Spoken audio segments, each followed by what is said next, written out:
Oke, selamat malam, selamat pagi, selamat siang, dimanapun teman-teman nonton video kali ini.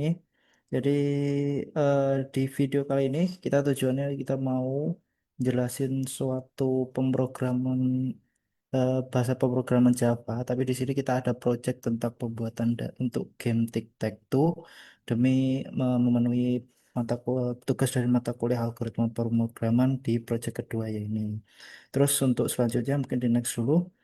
Eh, Selanjutnya kita mau perkenalan dulu nih untuk anggota tim dari kita sendiri itu yang pertama ada saya Muhammad Ananwari dengan NIM 187241040.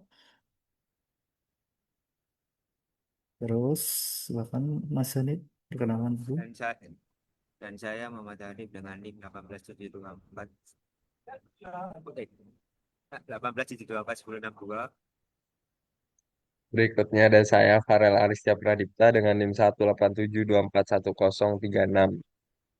Monggo dilanjut Mas Endi. Oke, oke, next. Nah, di sini pendahuluannya kita pembuatan dari game Tic-Tac-Toe ini kita basisnya menggunakan bahasa Java. Jadi proyek ini tuh tujuannya untuk membuat game Tic-Tac-Toe menggunakan bahasa Java. Tic-Tac-Toe sendiri itu adalah sebuah permainan dari dua pemain yang berusaha membentuk tiga simbol yang membentuk garis lurus dalam kotak dengan rasio 3 kali 3.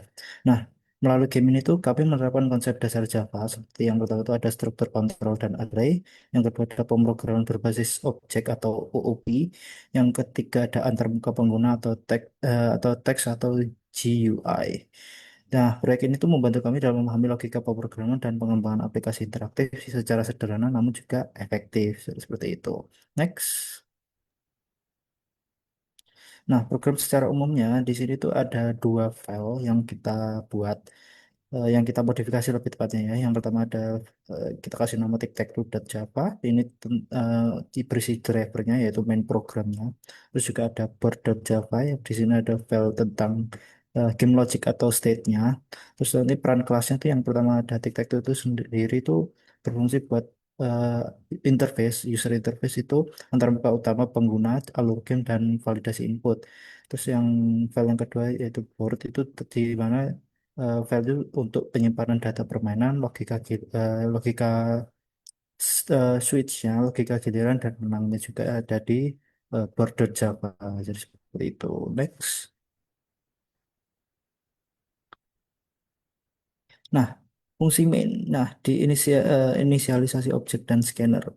Nah, di sini tuh ada kita kasih potongan screenshot dari kodean kita. Dan ini akan kita bedah di bawahnya ini. Di mana ada board X yang ini ya berfungsi untuk deklarasi objek X dari kelas board.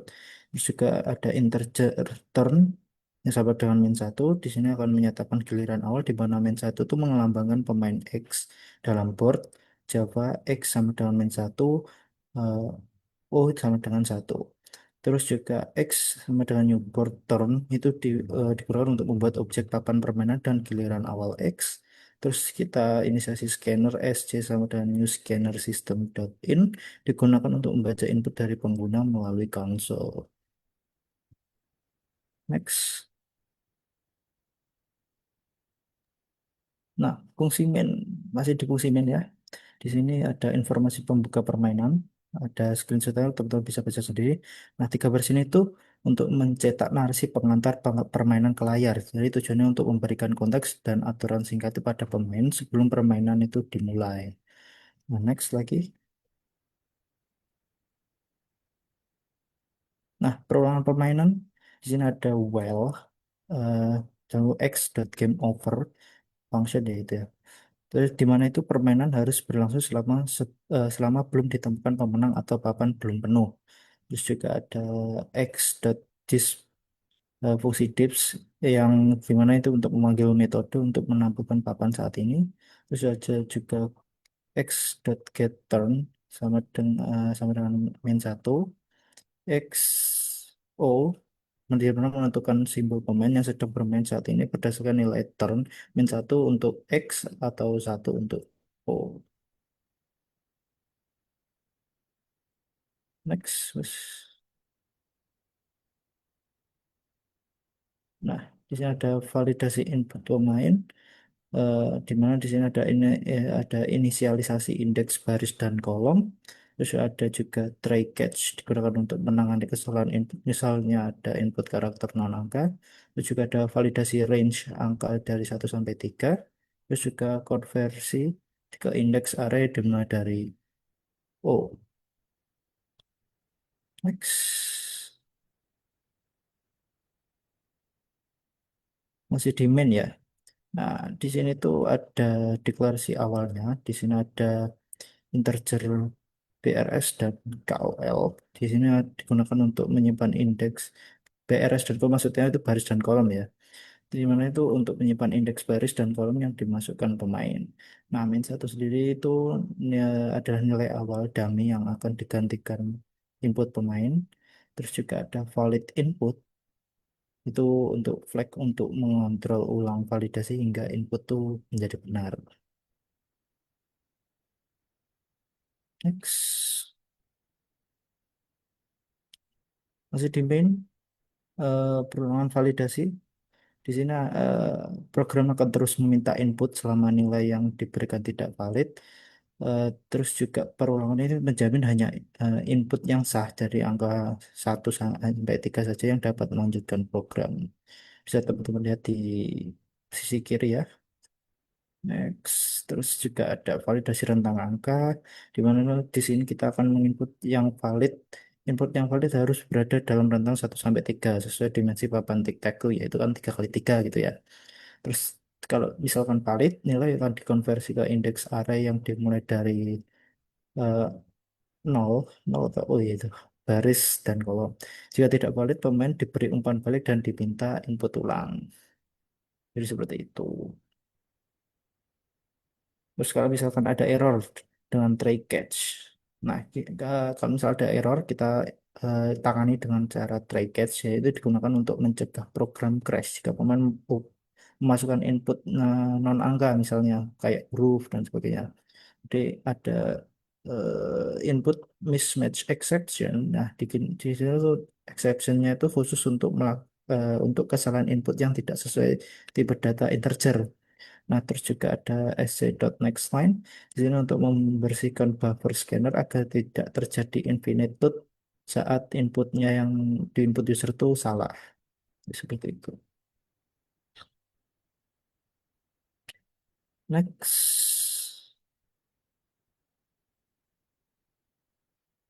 Nah, ini kalau misalkan errornya ya. Misalkan itu sekarang giliran bermain pemain X, pilih baris 1 sampai 3 tuh pilihnya 5, pilih kolom 1 sampai 3, itu harus antara 1 sampai 3, terus silahkan coba lagi ya sebetulnya. Terus ada giliran sekarang giliran pemain X, giliran baris 1 sampai 3, terus pemain inputnya malah huruf gitu, misalkan di situ ada huruf P, ini akan muncul input tidak valid harus berupa angka 1 sampai 3. Jadi seperti itu errornya.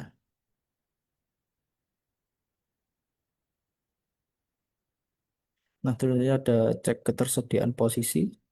Di sini ada eh, fungsi setboard berusaha mengisi papan pada posisi yang dipilih. Jika posisi sudah terisi dan false, pengguna diminta untuk memilih kembali.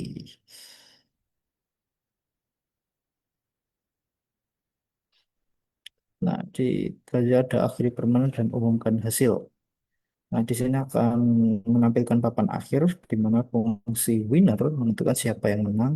Nilai 1 itu O, min 1 itu X, zero untuk seri, nol untuk seri. Nah, di mana ini akan menampilkan hasil akhir berdasarkan nilai tersebut. Terus juga ada sc.close di sini untuk menutup scanner sebagai praktik pemrograman yang semestinya yang baik.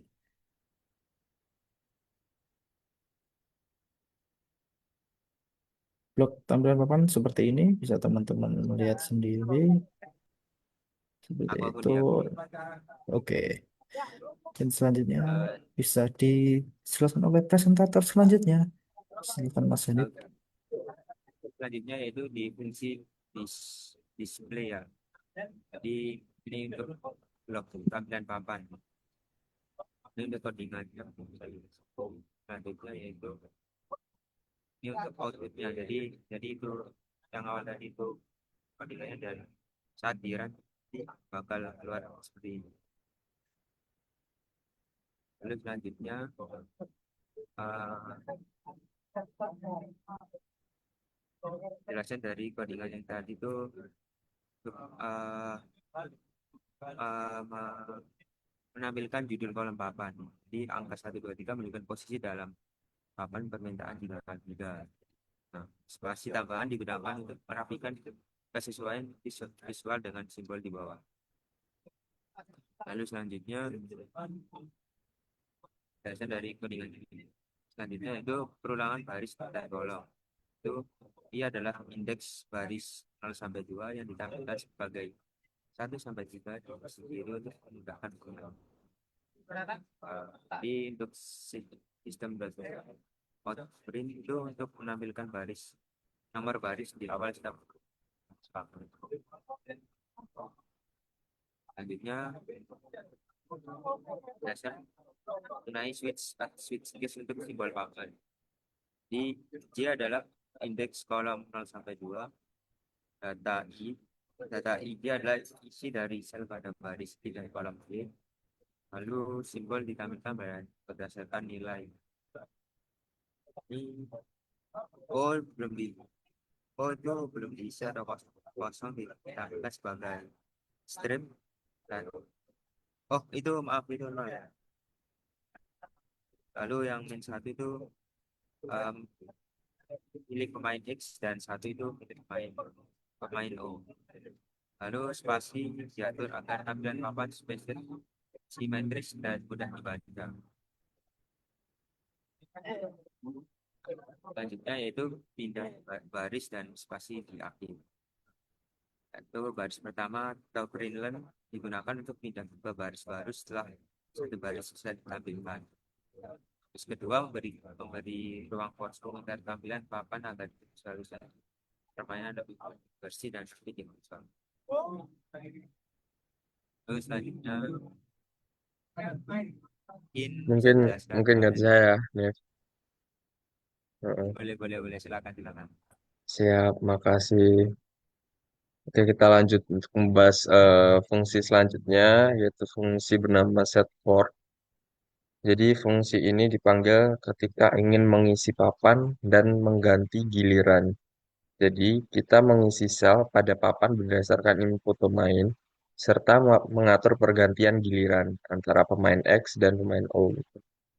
Prosesnya seperti apa? Prosesnya yang pertama, cek apakah selnya itu masih kosong.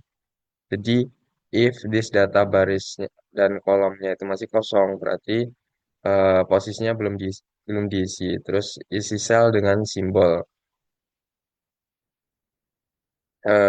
Karena dari fungsi yang sebelumnya kita sudah menentukan sel tersebut akan berisi min satu atau satu. Kalau min satu kita akan isi dengan X dan satu kita akan isi dengan O.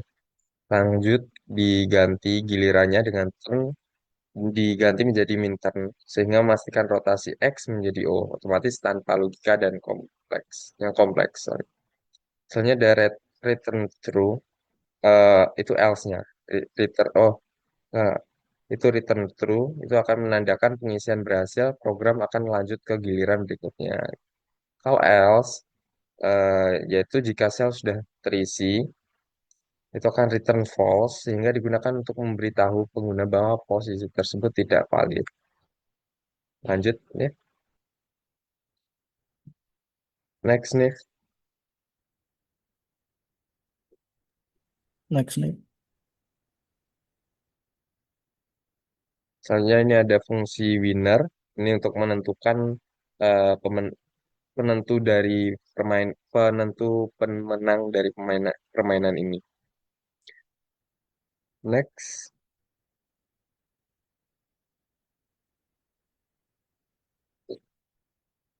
Jadi ini di sorry itu fungsinya salah tulis ya. Seharusnya fungsi winner.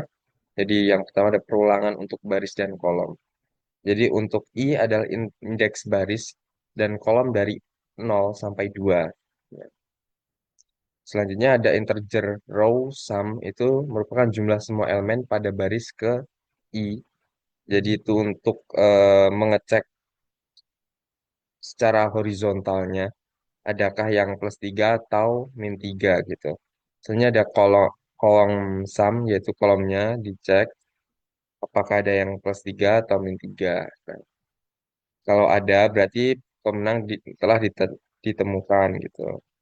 Selanjutnya kalau return data I, O, atau data O, I mengembalikan nilai pemenang dari baris atau kolom tersebut.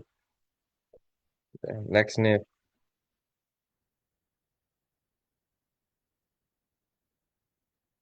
Yang ini ada diagonalnya, jadi kita secara manual integer diagonal satu, yaitu kalau array 00, array indeks 11, dan array indeks 22 itu sama dengan 3 atau min 3, berarti diagonal tersebut eh, ada yang pemenangnya di diagonal tersebut.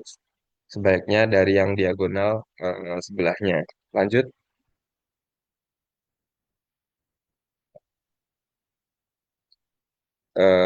Terakhir ada return nilai default. Jika tidak ada pemenang pada baris kolom atau diagonal, maka fungsi mengembalikan 0, yaitu belum ada pemenang. Next. Ya, Bapak. Di sini yaitu ada fungsi game over ya. Blok untuk pengecekan akhir permainan. Set dari sendiri untuk codingannya. Selanjutnya itu pemeriksaan kemenangan.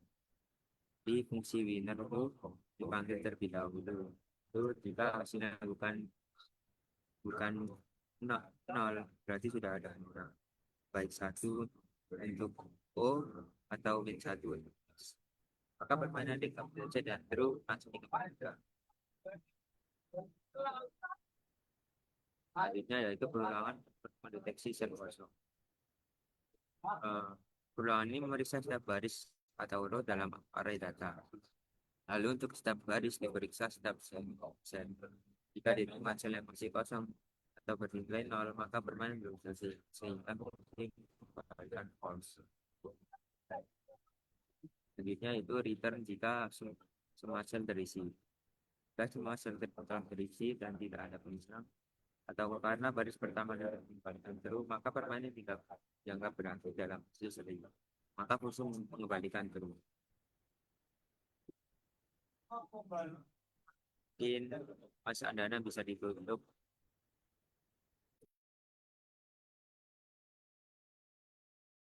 Oke, jadi itu tadi sedikit penjelasan kami tentang prospek kedua dari mata kuliah algoritma pemrograman, yaitu tentang game tic-tac-toe menggunakan bahasa pemrograman Java. Kami selaku tim yang mengerjakan proyek tersebut mengucapkan terima kasih banyak untuk Pak Artono dan teman-teman semua yang udah menyimak video ini sampai akhir. Kurang lebihnya kami juga mohon maaf dan terima kasih dan sampai jumpa di proyek-proyek selanjutnya. Terima kasih. Terima kasih.